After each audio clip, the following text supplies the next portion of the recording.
గ్రామ పంచాయతీలో గతంలో వార్డు మెంబర్ గా ఇప్పుడు కోఆప్షన్ మెంబర్ గా ఉండి చూసిన గతంలో ఉన్నప్పుడు నిజానికి చెప్తే గత సర్పంచ్ పాలనలో వార్డు మెంబర్లు ఏదైనా పని కావాలంటే నేరుగా సర్పంచ్ అడగాల్సి వస్తుండే.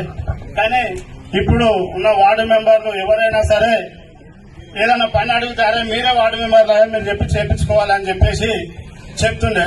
అయితే గతంలో ఒక డ్రైనేజ్ పని ఏదన్నా మోరు దిగాలన్నా గానీ సర్పంచ్ చెప్పకుండా తీసినా గానీ ఆ కార్మికులకు తిరుతుండే.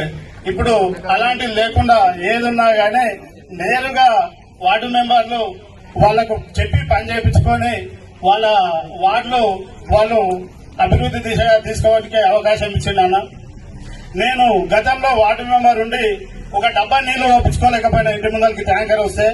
కానీ గతంలో ఉన్న వార్డు మెంబర్లు ఎవరైనా గానీ అటెండర్ లాగా బతికిండ్రు. ఇప్పుడున్న వార్డు మెంబర్లు నిజంగా చెప్తున్న అన్న ప్రాణాల్లో రాజల్లాగా బతికిండ్రు అని చెప్పి నిజంగా వాళ్ళకంటే గౌరవం ఇచ్చిండన్న. అదేవిధంగా అన్న అపోజిషన్ లో ఉండి ఎన్ని అవమానాలు ఎన్ని ఇబ్బందులు చాలా ఇబ్బందులు పడ్డాడు. ఎక్కడ పోయినా గానీ ఏ ఆఫీసర్ వెళ్ళడానికి పోయినా గానీ ఎవరు అయినా గానీ మీరు కాంగ్రెస్ పార్టీ కదా మీరు వాళ్ళు ఇండైరెక్ట్ గా మీరు కాడవా మార్చుకోమని చెప్పినా గానీ అన్న ఎన్ని ఇబ్బందులైనా పడ్డాడు గానీ ఎన్ని అవమానాలైనా భరించిండు గానీ